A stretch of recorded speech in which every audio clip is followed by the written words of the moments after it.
The dreaded words "he's had a setback" have been bestowed upon Dean Henderson, and we all know what that means. Welcome to your Forest News.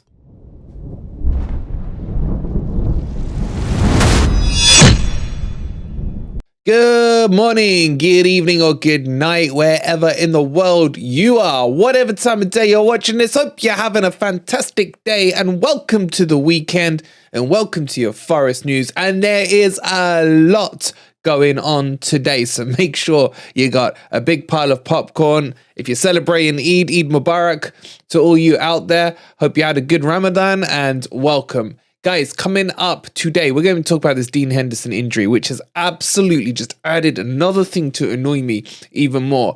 We'll be talking about what's coming up. In fact, let's talk about what's coming up tonight. We're going to be kicking off tonight at 7 p.m. on our boys' channel, Stubbsy. We'll be doing a Liverpool preview there. You'll have Deano on there from FFTV talking all ahead of the game. The link for that is in the description down below. We will have a live gore then at 9 o'clock. Poor Deano, man. He's going to be at it all day. We've got the Boot Room boys in there, and Tank, one of my favourite left backs after obviously Stuart Pearce, will be there. And make sure the kids are at bed, because I can promise you now, especially with Tank in the room, Alan Rogers, the language ain't going to be pretty. And then finally, get your hands on your signed, framed Brennan Johnson shirt. They're going like hotcakes. I don't even know how many are left right now. So make sure you go and click on the link, get over to Footy Prizes, get your tickets in. You got to get them quick before they sell out. And there's some Insta prizes as well. If you're still a Cooper inner, there's a Cooper signed shirt there, #1 with Cooper on it. You can grab that on an Insta prize, as well as, of course, with our boys at Football Prizes, many other things. All right, that pretty much brings you up to date for what's happening today. But let's get into the news and talk about what's happening right now.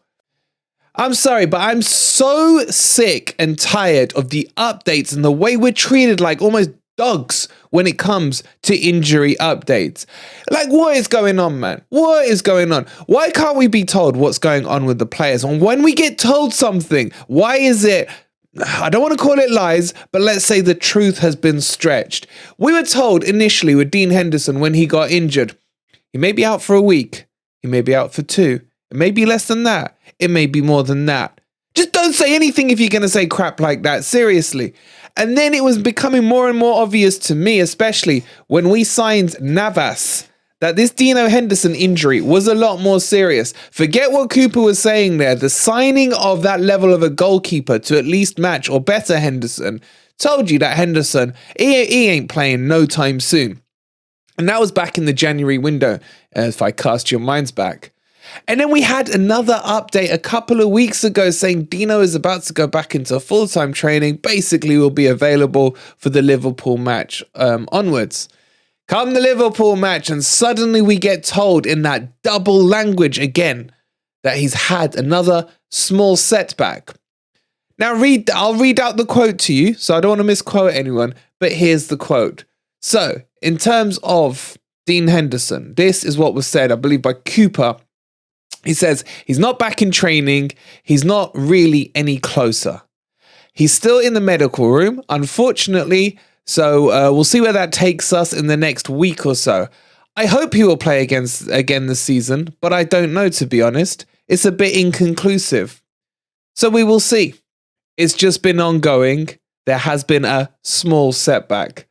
It's just crazy. And then the other thing with Dean's Man U player. Oh, the other thing is Dean is a Man U player and you have to work in conjunction with them. He's had a small setback in terms of his recovery, but he's working hard. He's frustrated, as you can imagine. Now, for me, I'm sorry. Look, I don't know what the loan agreement is, okay? I don't know what it is. And Deano, as you guys know, I would put him back in ahead of Navas for me, because at least he wouldn't parry the ball into it. Now, I'm not saying Navas is bad, but my preference would be Henderson. The problem is we're paying Dean Henderson 100 grand a week, right? And terminating loan deals is something you can do, as we saw with Barday. Now, we'll touch on Barday in a second, but just very quickly on that Barday loan deal, we paid 800k to bring him in on loan, plus a 300k termination fee to get rid of him. So Dean Henderson, who's probably one, if not the second highest paid player at Nottingham Forest right now, because I believe we're paying 100k a week for his salary. Just think about that. In a month, it's between 4 and 500k, 500,000. He's been out for what, nearly 4 months now? 3-4 months. So we've paid over $1.5 million to $2 million in salary because he's earning roughly just under, say, $500,000 a month.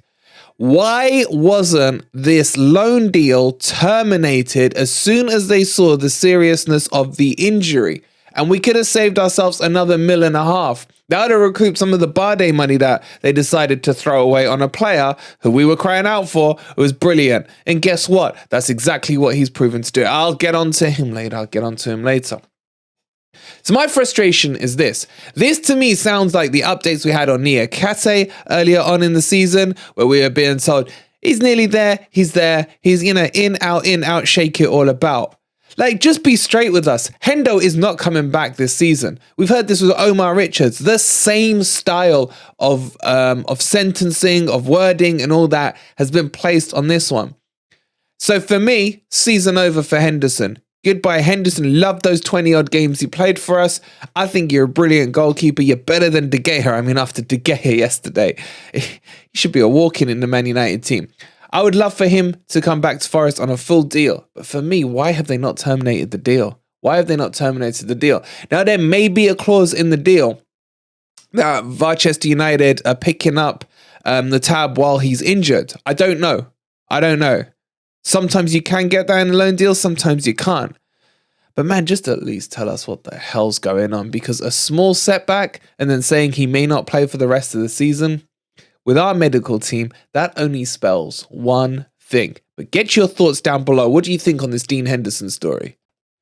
As I mentioned a second ago, we got to talk about Barday, my boy Barday, who couldn't get into the Forest team ahead of a Cook who's not in the squad now, a Worrell who can't defend, and a McKenna who likes to pass backwards. A Barday who went to Sevilla, who were 18th in the league, who he's pushed up to 13th in the league. Obviously not single-handedly, but he's been a big catalyst of it. Let me give you some more stuff on him. In the last 6 matches, he's won man of the match 3 times, pushing him, as I just mentioned, up the table. Played yesterday against Barchester United in the Europa, what's it called? It's not the conference, it's just the Europa Cup. And what does he do? He goes and holds a clean sheet, absolutely holds him and his defensive partner with no issues at all. And to rub salt in the Forest wounds, he scores the second goal, the game-sealing goal. And you're just sitting there thinking, what the actual hell, man? This is a player who the Cooper FC brigades were saying, how do you know how good he is? If Cooper don't want him, then he must not be good enough. Cooper hasn't seen in him what is needed to get into the team. This is what they were all saying. They were like, sit down on your Barday freaking rants, man. Sit down. Now what are they saying? Now they're all coming out saying, well, hindsight's a wonderful thing. You guys who said he should start never knew he was good. How would anyone know? And you're like, oh God, my head. The level of excuses that have come out about Barday in the last 24 hours from certain sects of the fan base is just unreal. It really is.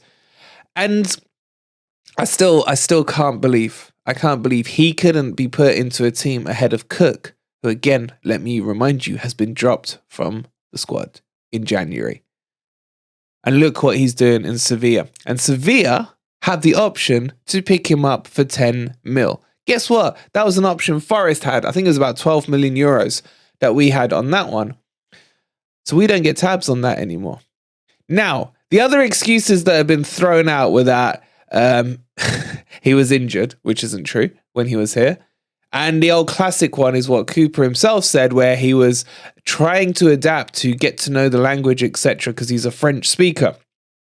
Last time I checked, the native language in Spain is not France. He seems to have settled in okay there. And it just doesn't make that excuse, and that excuse did come from Cooper. That doesn't bite any water with me. When you got players like Danilo, who has actually been put into the team, you had Lodi while Barday was here, who couldn't speak a word of English, being put into the team. How did that fly? I don't know. It just doesn't make sense to me. And he's a player for 10 mil. 10 mil. That's cheap, man. That's cheap for a good defender. Now, don't get me wrong.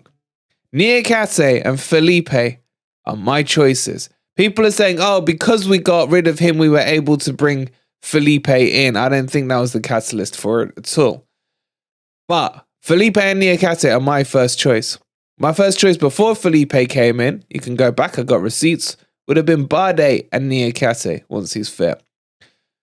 Get your thoughts in on this one, and have Forest been made to eat humble pie over it? Let me know in the comments down below. All right, that brings you up to date for your latest Nottingham Forest news. Don't forget, tonight 7 p.m. Make sure you go check Deano out as he takes on Stubbsy and talks Liverpool. And then 9 p.m. on Forest Fan TV, we will see you here.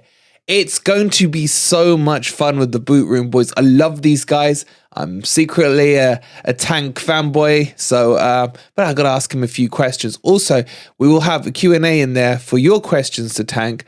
Get your questions and see what you want to ask the legend. That is Alan Rogers as well. Don't forget, go pick up your tickets for the Brandon Johnson signed frame t-shirt before they sell out. There's only 150 off the top of my head in total, and I think at least half of those have already gone at the time of recording. Thank you so much for watching. If you haven't already, please do hit that like button before you leave. Subscribe to Forest Fan TV if you are new here. We'll see you with Deano at 7 and then 9 p.m. here with the Boot Room boys. And come on, you Reds.